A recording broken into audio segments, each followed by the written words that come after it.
So where we are is we've assembled the Apple II Rev 0 board. We've tested it in previous videos. We've gone ahead and wire wrapped our ROM board with the 2716 EPROMs that has the AppleSoft Basic on it, the floating point Basic, because we don't have ROMs to use on this system. And then as a cheat, I'm cheated a lot with this build, we have a CFF-A3000 Rev C card here that I've had for a long time, bought it way back and I just never used it, and I'm using it on this machine for floppy emulation. I have booted the system from a standard Apple floppy controller and external floppy drive, you know, the standard 5¼ inch Apple drive. I've been able to boot DOS 3.3 absolutely fine. So let's demonstrate the system working here, and then we'll come back and look at the issue I've run into. So let me go ahead and power up, and we get our normal garbage on power up. I'll reset. And this will go ahead and boot up DOS 3.3. So I've got the CFFA card configured for slot 6, drive 0, or drive 1, catalog, comma, drive 1, to be just a DOS 3.33 disk. And catalog drive 2 was a blank DOS 3.3 disk image that I've saved 3 little basic programs onto. So at this point, you know, this runs. Now that we've looked at drive 2, we can go ahead and load a program off of it. I'll load this color 3 program. It's a simple little basic program that does nothing but draw colors on the screen. We can see that the color killer circuit here is working because we have white text, which looks pretty decent. If I go ahead and run it, we'll see we've got color. There's some numbers across the bottom to get some text scrolling, and what it is the color we're cycling through 0 to 15. As we draw the lines, and the offset that just runs, and then the offset and the color added together over here. All this is doing is drawing vertical lines with each of the colors on the screen. Now the video capture itself is causing some of the issues on the top of the screen with some of the where things aren't quite registered correctly and stuff. So really, what else to say here? You can see that the system, you know, still runs off of the ROM card. We've got the floppy emulation set up. We're currently booting DOS 3.3. We can read and write from emulated disk or real disk at this point. So let me jump out here and I'll reconfigure the machine to demonstrate the problem. We'll look at the problem next. So before we jump in and take a look at what I believe is the hardware conflict, let's quickly talk about the configuration of the CFFA 3000 card. You can see that I am telling it disk 2 exists in slot 6 on the machine. So that's an emulated drive. And if we go in and look at the disk 2 assignments, we can see that I now have ProDOS 1.9 on drive 1 and ProDOS blank on drive 2. And when we boot the machine, it should, in this case, try to boot this configuration. So from the CFFA, I can do a Control B and attempt to boot the machine. And you can see it says booting slot 6, and we get this relocation configuration error. And I believe that has to do with a conflict between the ROM card I wire wrapped and the language card, which we will discuss moving forward. So looking at what we've got plugged into the system now, we've still got our ROM card. I've just moved it to a different slot. We have the CFFA3000 here. As we just looked, it's now configured to boot ProDOS rather than DOS 3.3. And we've got a language card plugged in here. I've moved the 64K DRAM from down here onto the card as you normally do and plugged the language card in. And of course, all the ROM sockets on the machine are empty. And if I go ahead, or on the motherboard I should say, all the ROM sockets on the main board are empty. If we go ahead and power up, and do our reset, it'll attempt to boot ProDOS here. It failed with this relocation configuration error. And what I believe is happening is this ROM card by itself is designed such that when the card is active, it sends an inhibit signal down to the main board, and that inhibit signal tells any ROMs plugged in here to not become active on the bus. Because this card maps into the same address space as the EPROMs down here, I don't want a ROM here and a ROM on here coming active at the same time. This is how Apple designed the card that I based this design on. So this card will send an inhibit signal down to the board, the main board here, to disable anything that's in this address space. Well, this language card does the same thing. Because this language card is mapping 16K of DRAM in the top of memory and the ROMs live in the top of memory, it needs to be able to send an inhibit again down to the board to say disable these ROMs when I want to talk to the RAM on here, or even potentially, depending on the age of the card, a card like this one that's actually got the F8 ROM on it so that you have auto boot on an integer machine. So you could have the integer ROMs on the main board and have an auto boot ROM here and get the system to run. So I believe the inhibits are conflicting here. The address space on the machine is trying to access an address in, say, DRAM here and in ROM at the same time. And this card doesn't know that it needs to not be on the bus when this card is active, because this card sends inhibit to the main board. It doesn't listen for an inhibit and disable itself. So we're going to modify this card to listen for inhibit and disable itself. And then after the little fade here, we will talk in detail about how I'm going to approach that. So we'll start here with a snippet of the schematic from the Apple II main board. And what this schematic shows is the 8 onboard ROMs, and you may recognize D0, D8, E0, E8, F0, F8. The dollar sign actually indicates that it's a hex value, and we'll look a little deeper into this, but this ROM sits at address hex D000 and D800, E000, E800, F000, and F800. And for the AppleSoft Basic, the floating point basic, all 6 of the spots here are filled with this one, I believe, is being the boot ROM. So what happens with the ROMs on the main board is there's a signal called inhibit that comes onto, in this case, these EEPROMs, and it goes to chip select 2. And chip select 2 is an active high. So if this signal is a 1, if it's high, the part can be enabled. It also requires chip select 1 and 3 to be pulled low. And what we have here is a decoder that decodes one of these to be on the bus, and it's doing this by looking at some addresses on the address bus and saying, hey, you're supposed to be active, or you are.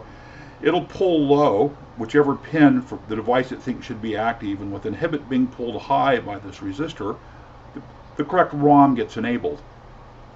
On the system bus, let's actually move ahead to the next picture here. We have one of the edge connectors here, of the 8 edge connectors on the machine, and you'll see that pin 32 is this inhibit not signal. Let's go back and look here.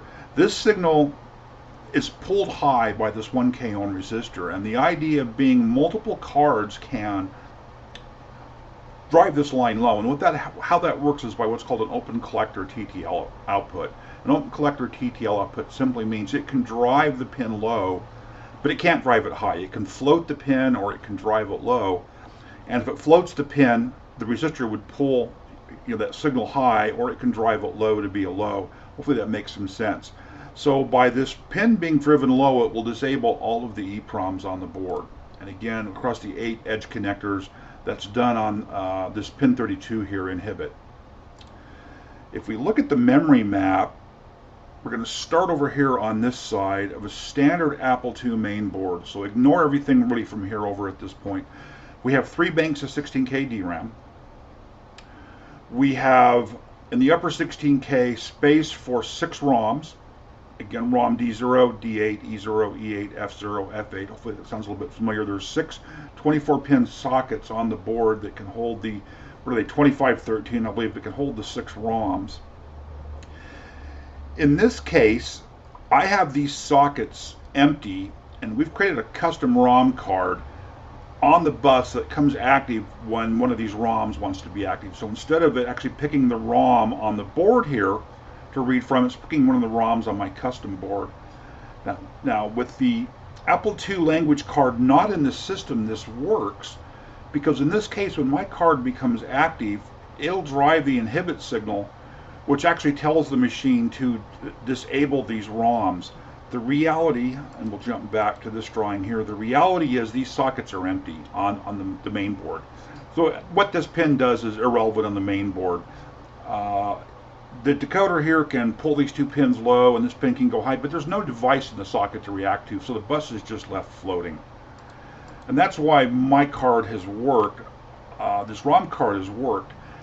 However, with the addition of the Apple II language card on the bus now, this card maps 16K of DRAM into this upper address block, and that's what I'm trying to show by the blue lines here. is it actually can map 16K of DRAM here to get the machine to a full 64K of DRAM. We've got our bottom 16K, and then we've got up to 32K, up to 48K, and finally up to 64K using the DRAM on this card. This card can also have the F8 ROM on it, depending on the version of the card, and that would be the ROM that basically has the loader. On early Apple I's with the Integer Basic, only some of the ROMs in these sockets were filled. There was no ROM in this F8 location. So on the earlier card that had the F8 ROM on it, it could map in 16K of DRAM or select the ROM to get the machine to auto start or to start on reset. So this 16K card, this Apple II Language card, works by when it wants to put its 16K of RAM or the ROM on the bus, it sends an inhibit to the main board on the Apple II, and if there happens to be any ROMs in these places, that inhibit will keep those ROMs from coming active on the bus, meaning the DRAM is seen, or if it wants, this ROM is seen. And of course the language card can pick for this upper 2K space here which one of the two it wants on the bus. The Apple II Language card, by driving an inhibit low, it's saying I don't want anybody else on the card. The problem with my custom 2716 ROM card is it can only drive inhibit. It doesn't look at the inhibit signal itself and say, hey, something else is on the bus.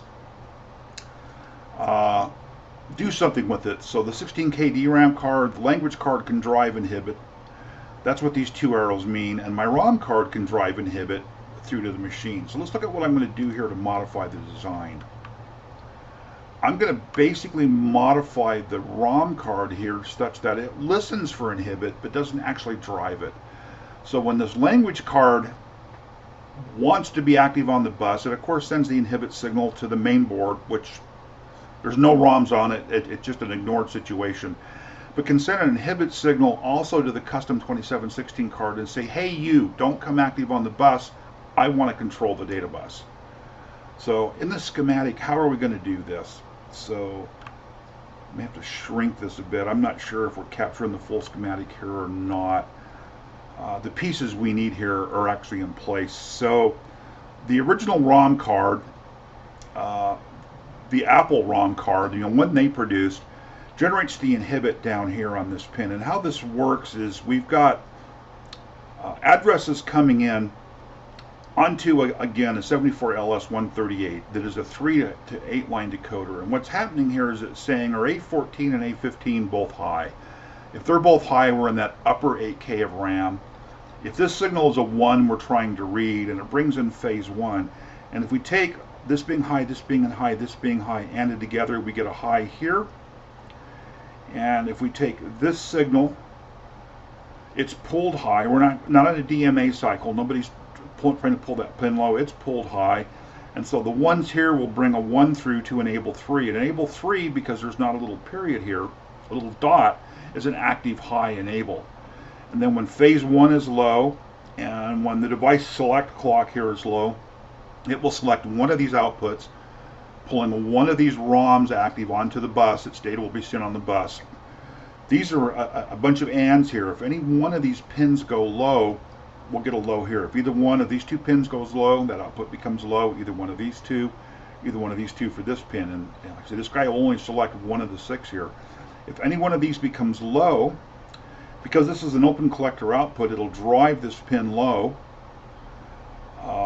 The low there gets passed through, and on the board it produces the inhibit signal back to the main board. However, that's the behavior we want to ignore. So in this drawing are the changes I propose to make, and that is I'm going to disconnect the ability for my board to drive an inhibit onto the bus. So this wire will get disconnected. I'm then going to take where these pin 9 and 11 were initially, I think it was 10 and 11 were initially tied together. I'm going to remove the wrap that ties those two pins together. And I'm going to simply take pin 11 to pin 32 on the edge connector, which is the inhibit signal. So what will happen here is the language card can say, I want to inhibit you from being on the bus, and pull this pin low. If this pin becomes low, this output's guaranteed to be low. It's an AND gate. E3 becomes low here, which is really G1 over here. So the G1 input, which they've got labeled E3 here, if it's low, the part is disabled. future Neil here. With G1 being low, the Y0 through Y7 outputs are all guaranteed to be high. So all of the ROMs will be disabled. So if, however, this is a 1, and we've met the condition of we're in the upper 16K of RAM, we're doing a 1 here for a read, that pin's a 1, this pin's a 1 because we're not exerting an inhibit, and the DMA stuff happens down here, and the clock stuff happens, we will get a 1 to this pin. So we're in this set down here. Phase 1 will go low, and the dev select will go low here. And how this is drawn is this G2 is actually the AND combination of G2A0 and G2B0. And so what it's basically saying is those have to both be low before this enable will become low internally. So basically all it's saying is with the two little dots here, the two little circles, those need to be low for the part to become enabled, and this needs to be high. So really my change is just, I'm going to remove that wire, I'm going to remove the jumper link that brings these two together, and I'm going to wire this pin 11 over to the inhibit coming in off the edge connector on the bus that the logic board, or the language board drives. And that should be enough to get my language board working with our custom 2716 ROM card. What spurred me to do this was I was reading through a bunch of documentation, and there was a comment that the Apple II ROM card, the standalone ROM card, was not compatible with the language card. They couldn't be both used on the bus at the same time, and that led to, well, what would be the conflict, which led me to getting into the inhibit here. And what the inhibit does, the fact that the Apple II ROM card doesn't, it only drives inhibit, it doesn't listen to it to know what to do. But the main board listens to inhibit and uses it to enable or disable the ROMs on the main board. So that really become the difference between the board I have wire wrapped and how the ROMs on the motherboard work. So I'm going to go off and make those changes, and in the next video that comes up we will see if these changes actually work. So I hope to see you then.